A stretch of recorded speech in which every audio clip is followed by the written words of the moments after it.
Yes, I felt like she was controlling because I was struggling myself on what direction I was going in as far as making a decision to live as a family outwardly and not secretly.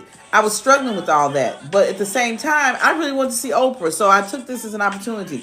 So I always cringe when she says what her mom thought of me doing the Oprah show because I wasn't considerate enough to see and know what that did to you. Oh no, I didn't do no. I'm just saying. I'm just saying that was always the feedback we got early in our relationship, and it was all to me. It was a twofold. It was a twofold for me.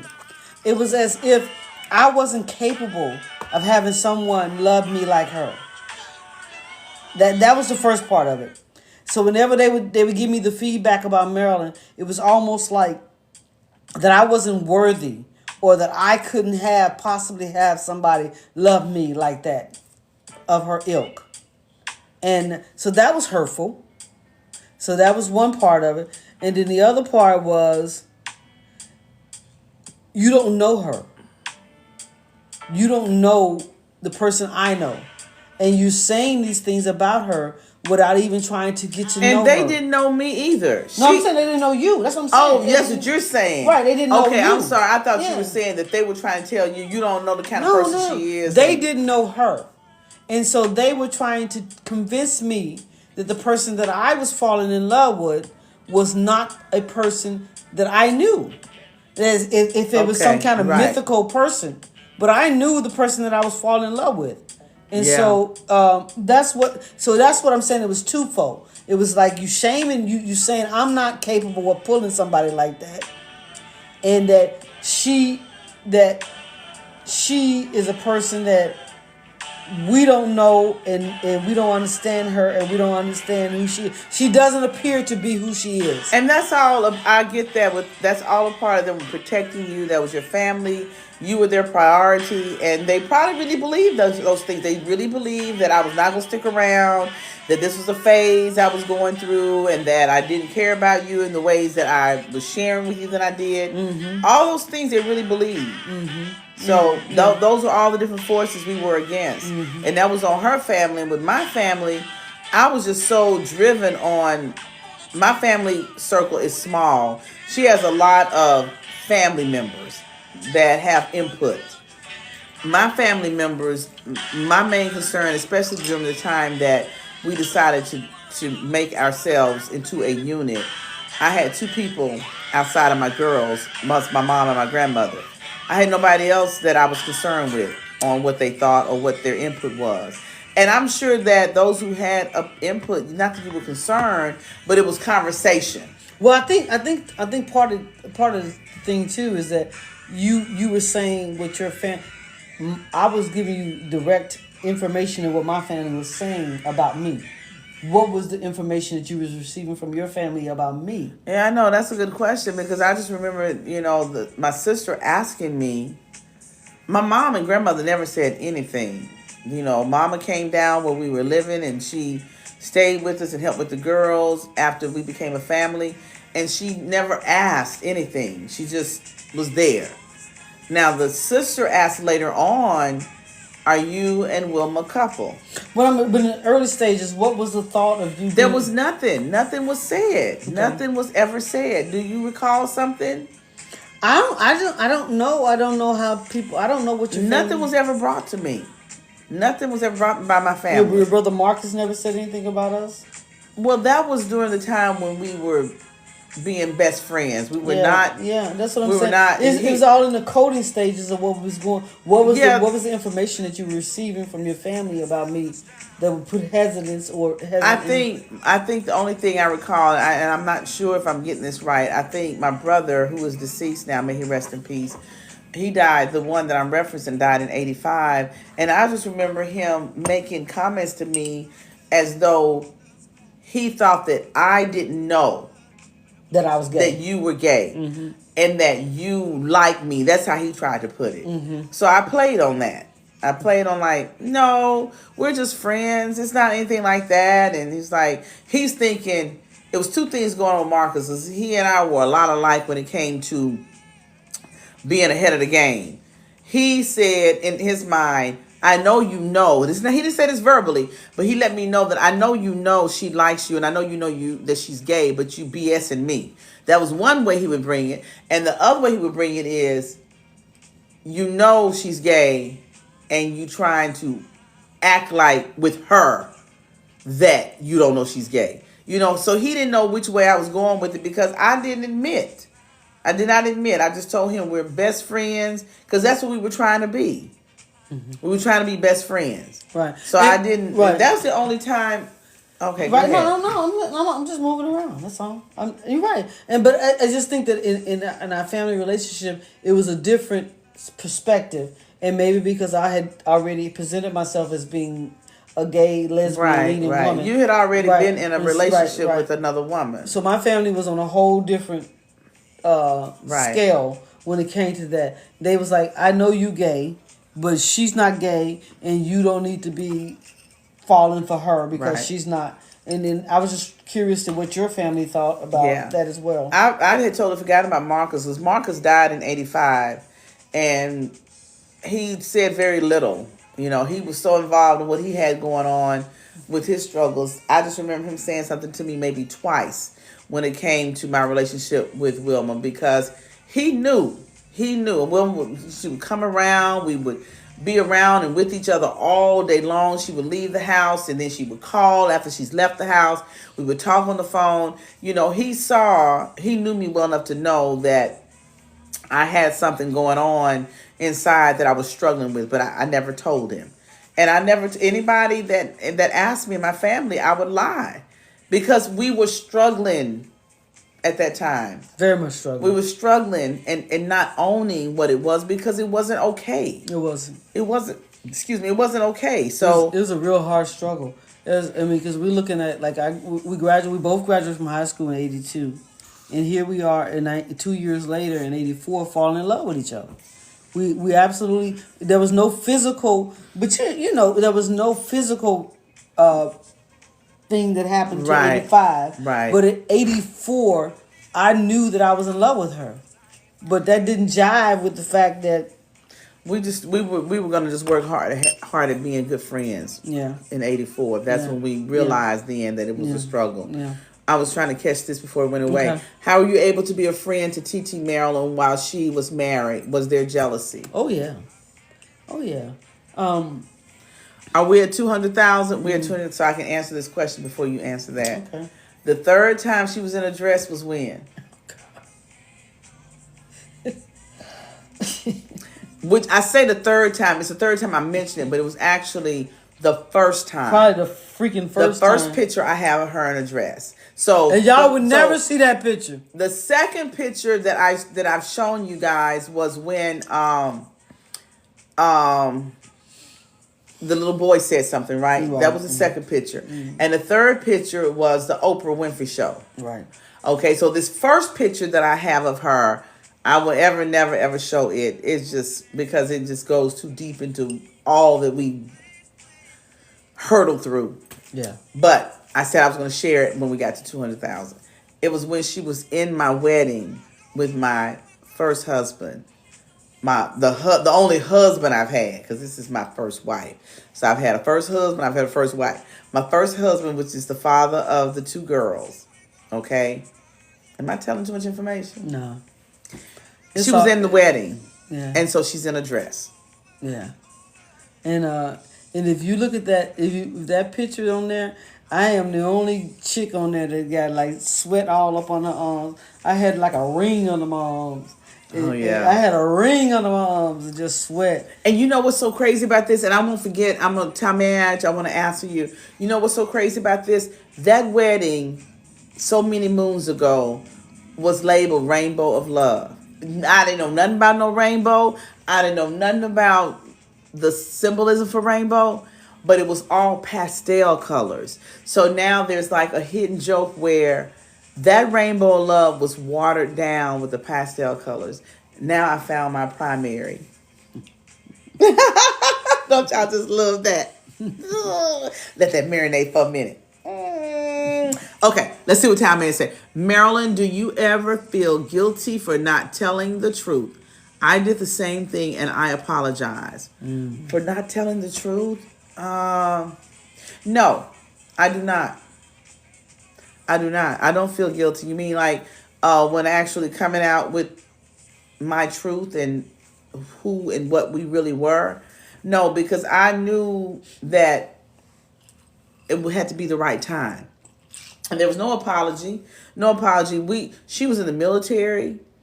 I was leaving with two girls that I was trying to make sure we set a positive role model example, so to speak. So everything was done in order according to what the times we were dealing with. I mean, we're talking about the late 80s, early 90s, you know? Yeah. Yeah, I mean, yeah, I get that part. And sometimes our therapists have to remind her, and I think it's working because you said it tonight. I know you feel sometimes you feel bad that you think like you misled some of your friends, but it seemed like the therapist was working because. Let me say this: the therapy is working, but I still feel bad because I went so far with my make believe. I went so far with what I presented myself to be when I could have just didn't. I could have kept things a secret, but I didn't have to present things in such a false light. And why do you think you did that? That's what I was comfortable with. I was not comfortable enough to say nothing. I had to say a lot. What made you feel like you had to go to the extreme though? Was saying something. I don't know, because it seemed like the circles I was running in, they always were trying to pair me up with someone, trying to figure me out. They saw me as someone that this was my best friend, this was my sorority sister, in some cases a sister. The term was used very loosely. And so they couldn't understand why I wasn't attached, why I had no one. Well, yeah, you have to understand when you were single, you're a single woman, and you're fairly good looking. Fairly. I mean, but baby, don't take this as I'm talking about in general. When you're a beautiful woman, and people can't understand why you're not attached to somebody. You know what's wrong with you. I understand.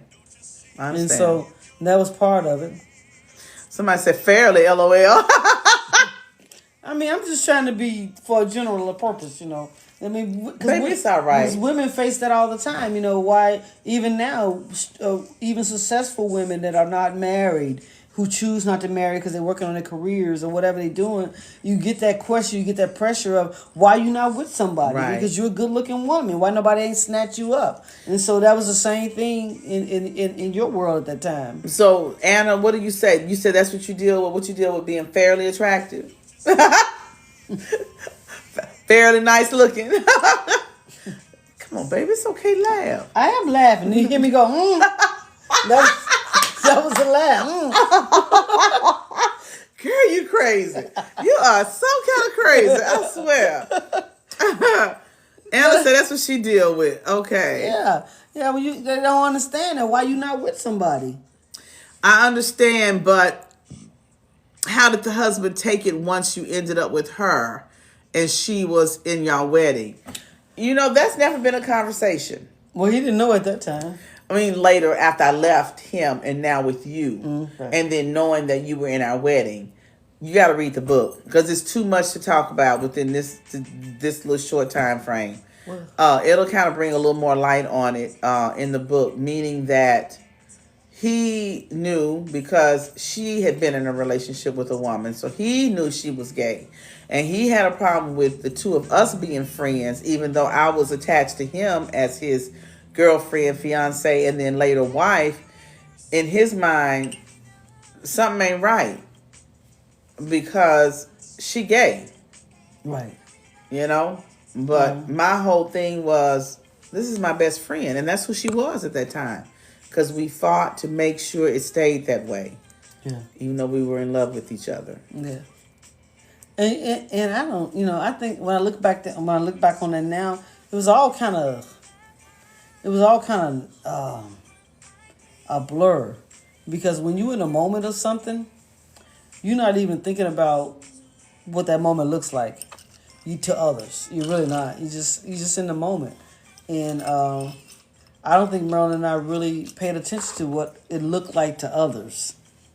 We just knew that we was in a survival mode of trying to stay attached to each other. And so we were going to do whatever we could. Exactly, survival mode. We were going to do whatever we were going to do whatever we could to stay attached to each other. And when you look back on it now and you reflect on it, there's no guilt because the survival mode just wasn't about us. It was also about the two lives that we were responsible for. That's right. The two girls that we had that we had to make a priority. Mm-hmm. Yeah. So there's no guilt. Now, if you want to say that, how do you feel about other people's feelings, and how do you feel about somebody else's feelings? That's a whole nother subject. Yeah, that's right. A whole nother book. But what I'm saying is that sometimes, no matter how you feel like you are in love with somebody and they're in love with you, if they're not in love with you, they're not in love with you. And sometimes it's not so much about what happened as it is that wasn't meant to be. And that's the part that some people don't get. That's right. And that ties into what Micah said. Someone asked, what was wrong with me because I am single, successful with no kids. Yeah.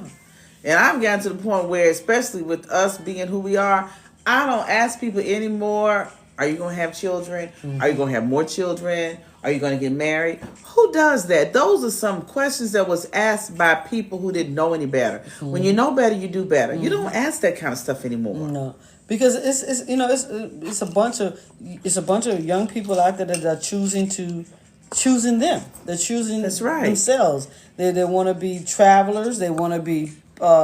They want to have a career. They want to stay single as long as they can because they see marriage as a commitment, and they're not ready to do that yet. They're not ready to tie down. So it's not up to other people to judge when some people are ready to do whatever they need to do. That's right, Sarah Kiki. You're right. Yeah. So yeah, Marlon and I, we it took years of us of therapy to get here. It took years of us to be able to sit and talk and not feel a certain amount of guilt because we're genuinely good people. And so we care about people's feelings. And so when other people's feelings were hurt or upset, we take that into account. But it took years of us to realize that you can't be worried or carrying a burden for something that might not even was supposed to be. Yes, that's good. Yeah, you can't. You can't spend your life. That's right. Feeling bad for something that might not even should have been happening anyway. That's good. And people never get the true understanding that this is probably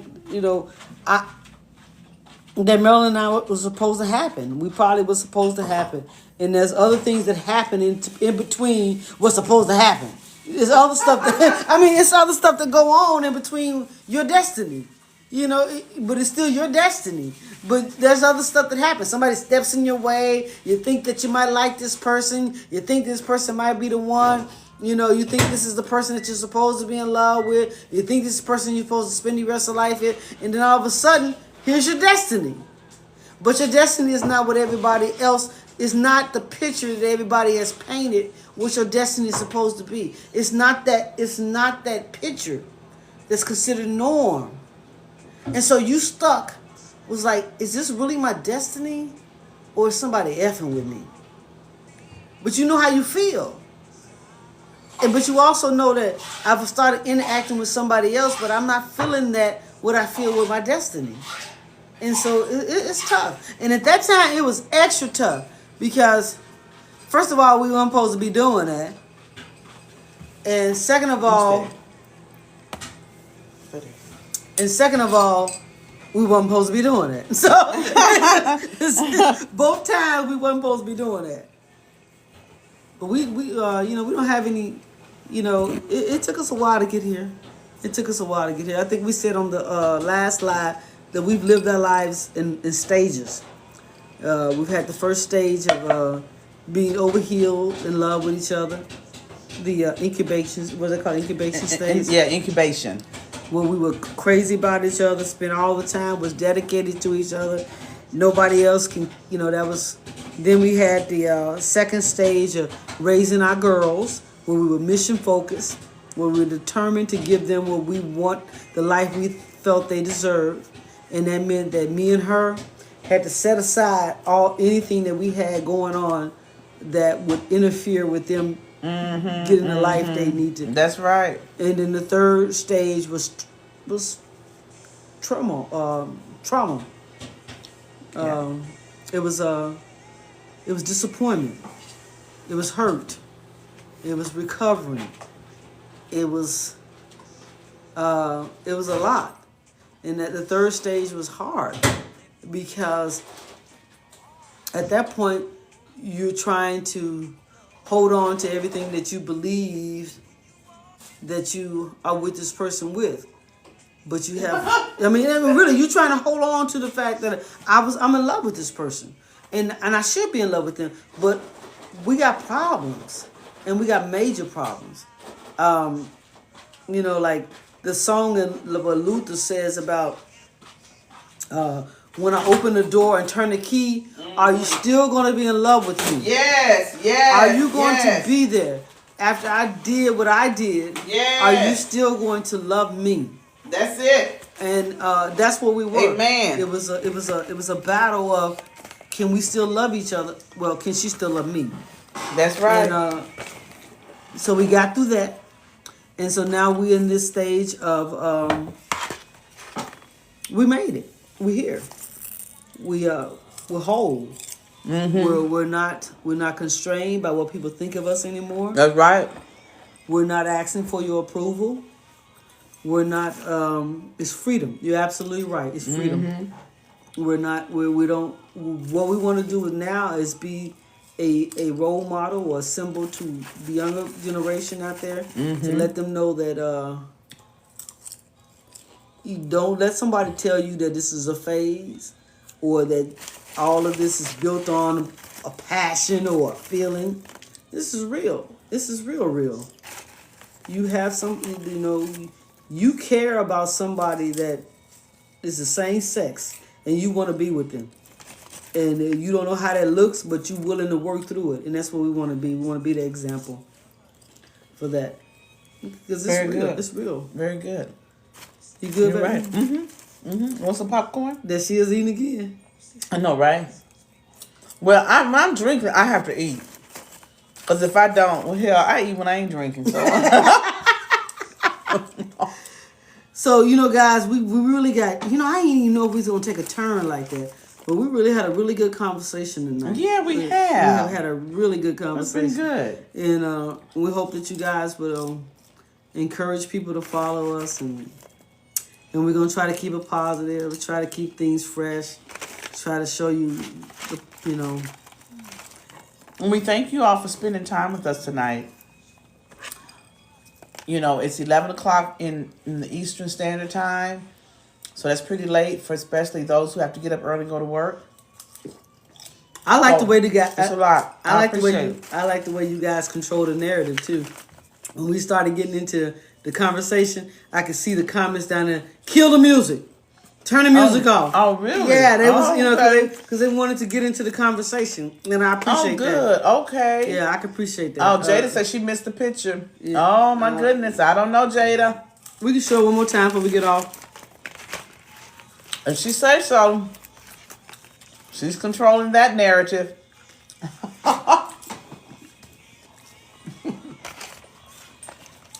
We want to show one more time. We thank y'all for sharing those stories. You're welcome, LaToya.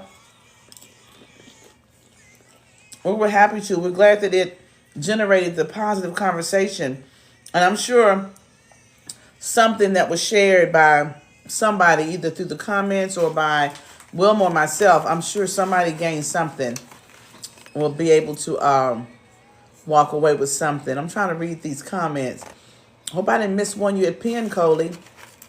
Y'all tell our moderator, Coley, thank you. She is such a sweetheart. She really is. She's a brilliant young lady. Mm-hmm. And she's always front and center for us. Always makes us a priority. And we appreciate her. We really, really do. We do. And she came along right at the right time, too. So everybody say thank you, Coley. Thank you, Coley.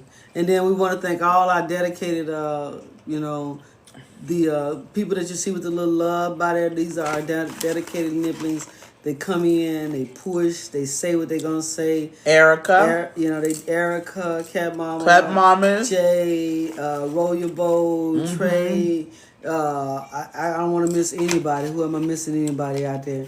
We love Mrs. Bay. We love you guys so much, and because we all have the same goal, is to push out positivity, love, and that's what we're gonna do. We're gonna push it out, and we're gonna keep shoving it in the face. I don't care if we get 4 or 5 views. We're gonna keep pushing it out because these people are not going to control the narrative when it comes to our love. That's right. They're not going to control it. That's right. And we're going to embrace our allies. And we're going to preach that word, baby. Girl, the doors of the church about to open. We're about to pass the offering plate. Tap, tap, tap, tap, tap. But we've enjoyed you guys coming along with us, and we're gonna have to do this more often. New subscriber. All right, Mrs. Bay. Thank you, Mrs. Bay. Thank you so much. And speaking of subscribing, YouTube. We're trying to build over there so we can be able to do live and have things more intimate and have conversations more free fall. TikTok is a struggle to wrap our brain around on what we can and can't do and be, freestyling things like we want to do. So we definitely encourage you to subscribe here if your heart so desires. We are definitely trying to build our following on YouTube. As soon as we get to 500, we'll be able to go live on YouTube. Is it 500 or 1,000? I don't know what it is. I thought you told me it was 500. 500 was something else. Oh, my God. I don't know. I pay attention to what she tell me. So what's the 500 for? Oh, my God. I'm going to say this and I'm going to let y'all go. That was part of the discussion we had. I don't even call it an argument. Me paying attention to what she say. I pay attention to what she saying. She tells me, who does this now? Who is in a relationship with your lover, significant other, spouse, whatever it is identified as, tells you need to stop listening to everything I say? No. What I meant. That's my question. That's a question. But you need to ask the right questions then. See? I'm asking y'all a question. Somebody said, what time do y'all go to bed? Honey, I would have been and went to bed if I wasn't hanging with y'all. We go to bed on a regular about 8 or 9 o'clock at night. And the only reason we hanging now is because our body says 10 o'clock, but we on Eastern time because where we are, so it's 11. We be in the bed locked in by 9 o'clock, babe. And then the thing about it is... And I'm nodding at 8. And the thing about it, we wake up about 2 or 3 o'clock in the morning and we start talking. And talking to each other. We look out and say, baby, you sleep?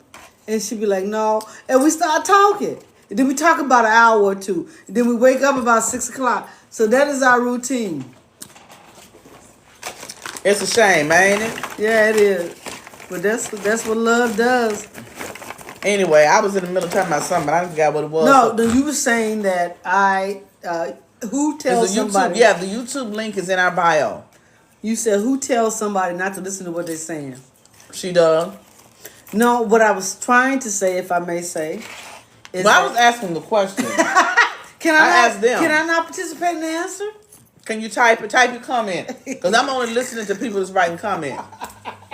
All right. What's your answer? Touche. Okay. What's your comment? My comment is, I'm saying that how many people you say something off? You say sometime you're talking and it's off the cuff. Sometimes you don't really, you're just saying stuff, and you're not taking, hoping that somebody's taking what you're saying as a literal fact at that moment. Because first of all, you may be just in this conversation, and so don't take what I'm saying. Or you might just be saying something and don't know what you're talking about. Those could be the other option. Then if that's the case, then you shouldn't listen to what I say if you know what I'm not talking about. But if that's really the case, and I don't mean anything by this, but if that's really the case, then why is the person talking? If I'm not supposed to listen to what that person is saying, why are you talking? No, I'm not saying don't listen. I'm not saying don't take what I say as factual all the time when sometimes I'm just talking. I may be just running off at the mouth. Thank you, Jay, tell your wife thank you for her subscription. I'm so sorry that we're bantering. This was a discussion we had a couple of days What kind ago. of words you using there? Banter. And I think we still talking about it. We good though. We good. We good, right, baby? Always. We good. Always. We good. And yes. So don't. And listen, people. You can have a disagreement with She your. said, "Don't believe everything she said." That's pretty much what she tell me, and I told her, "I'm getting there." No, I don't say don't believe it. I mean, don't. Okay, I'm sorry. Don't take it with factual. Yeah, don't take it for factual. This is what happened. What's the difference? No, this is what happened. Tell me, this is what happened. Now listen. I took a vehicle to the shop to get it fixed, and we're gonna get off it when I finish it. And I took it to the place to get it looked at, get the oil change, get it ready to get an inspection. In my mind, I thought the place closed at 5 o'clock. Ain't nobody told me it closed at 5 o'clock. I'm going by normal business standards. I said 5 o'clock, the place is closed. Marilyn went in to take care of some business. She told me that we'll take care of it when I get back. So she said she'll be back shortly. So time kept going. And our oldest daughter called, and her older daughters wanted to come by the house and bring, because she had tried her mom's recipe. She wanted her mom to taste her food. And so I said, well, I hope she come home soon because I got to go pick up the vehicle at 5 o'clock. And so then our daughter say, well, listen, I'll come over after 5 since mom is not home. I'll come over after 5 and I'll give you more time. Right? Am I missing something? What am I missing? I'm just wondering, do you think the nibblers want to hear all this? Okay, get to the point. The point of it was, I was wrong about the time, but I had not looked nothing up. I had not checked nothing. I just went in my mind that it was a no. She Googled the time, and she knew that they closed at 6. So when I called her to say, they close at 6. What time you coming? She says, she don't tell me she Googled it. You said they close at 5. I said you're right. I said they close at 5. She don't tell me she Googled it. She has something different. She just comes, drops what she doing, comes to get me there by 5.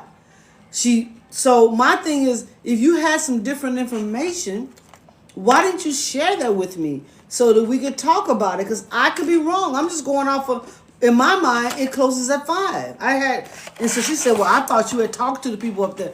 I said, I hadn't talked to nobody. I'm just going off of 5 o'clock is closing time for businesses. But you actually Googled it. I said, why would you not tell me that you had Googled it? And so we could discuss it. Here. Y'all have some popcorn for the show. Have some popcorn for the show. Because I'm about to close the curtain. I have no comment. Okay, comments? I want comments from you all. So why would she not tell me she had Googled it? So we can have a conversation. Have some. Because this is a show. All I'm saying is, baby, if you had contradiction information, you should have brought it to me, and I could say, oh, you know what? I thought they closed at 6. So she got really big time mad at me because she thought I was 100% sure that it was 5 o'clock because she thought I had talked to somebody or I had told them that. Why you ain't say Auntie? You should have told her. You're right. I agree. I have no She finna do this now, y'all. What's she finna do, baby? We didn't have this discussion that went on for about an hour the night that it happened. Okay. I'm not gonna revisit it. Okay. So we had a big discussion, and I had to apologize because I was you wrong. said so you let. Wait now. Because you said you knew, so she let you know. #cancel. Okay. I get what you're saying, Jay. Because I said I knew that she was going to... Thank you, Jay. ...tell me that... No, but you said it closed at 5. So that's what I'm saying. That's what I was saying about don't take everything I say as literally. You know, sometimes... So do y'all follow that? Because you know everything. That's what Katrina said. Well, let me... Katrina, what Katrina. you... Katrina. That is really what I... Katrina. Ooh. Katrina. Ooh. I'm about to do the holy dance. I'm just going to say your name over and over. Katrina. It's all good though. It's all good. She's told me not to take everything she says factual. So that's what I'm learning to do. If she would have said you was wrong, then it would have been something. No, it Go! No, Oh, they're going to put me out the hotel. No. They're going to put me out the hotel. No, I would not have. Thank you, Chelsea. Chelsea's with me. Yes. All of that. No. But I ain't saying that. They said it. They said it. Well, you got to wait. I can't see you with your big head. Now I got a big head. No. If she had said to me that I Googled it and it said 6, I would have said, oh, I didn't know that. I just thought it was 5. But we didn't have no conversation. She just got mad at me because I asked her to come and get me because the place was And 5. y'all notice, I didn't say nothing. I let her tell the story, even though she didn't tell it the way I would have. What, the right way? No, you told me the right way. And you see the responses. No, it's even. It's even. No. I'm not. All I said was, you told the story, and you see the responses. That's all I said. Ha ha ha! I'm so much like Wilma, Tiger Woods. Yeah, it's all good. It doesn't make anybody right or wrong. She holds your word to a higher standard than Google. Yeah. Oh my! Who said that? But you know why? Who said that? Because no. The part she left out, I had Googled this doggone bicycle shop because I needed to take the bicycle up there. The repair place was closed on New Year's Eve, and it said that it was open, and so I called.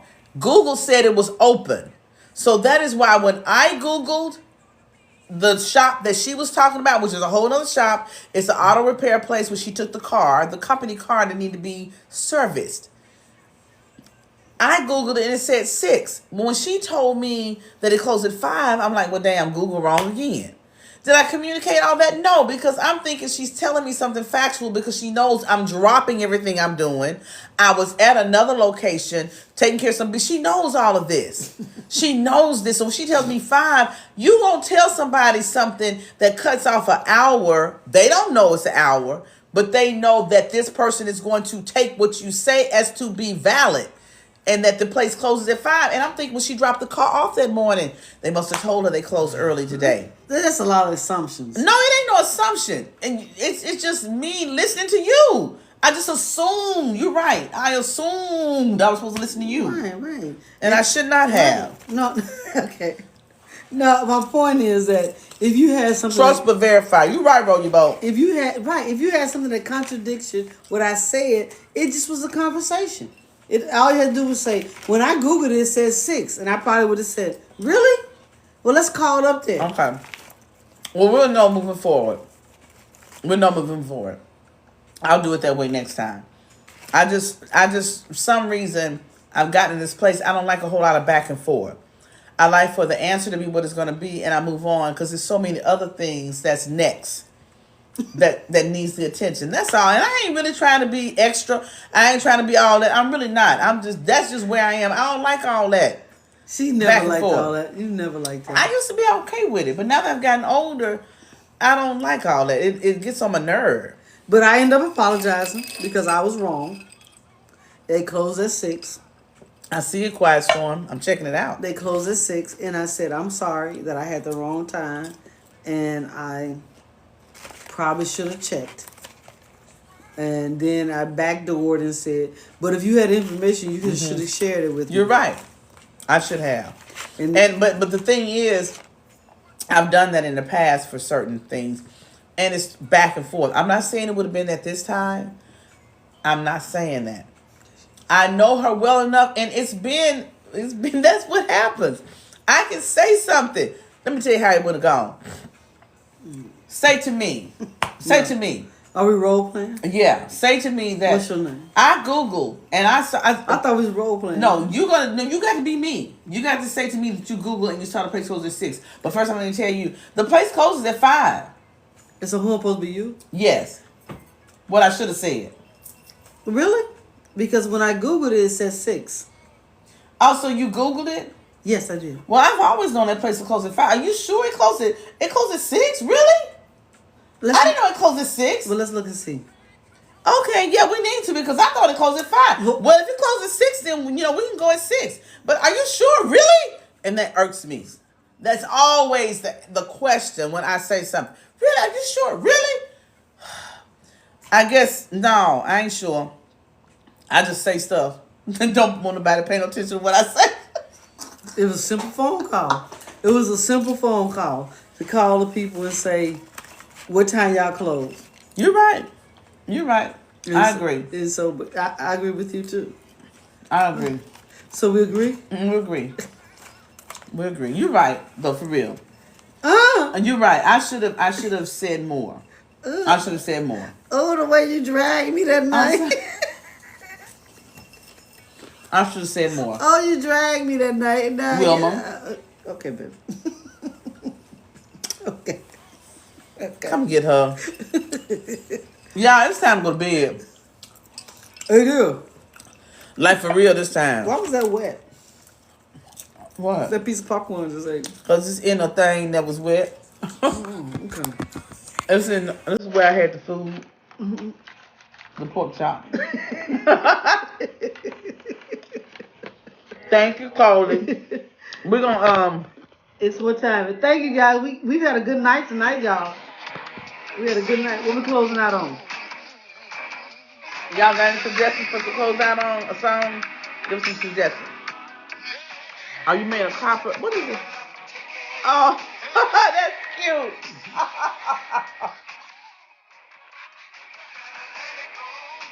We gotta let it go. It was another love TKO, baby.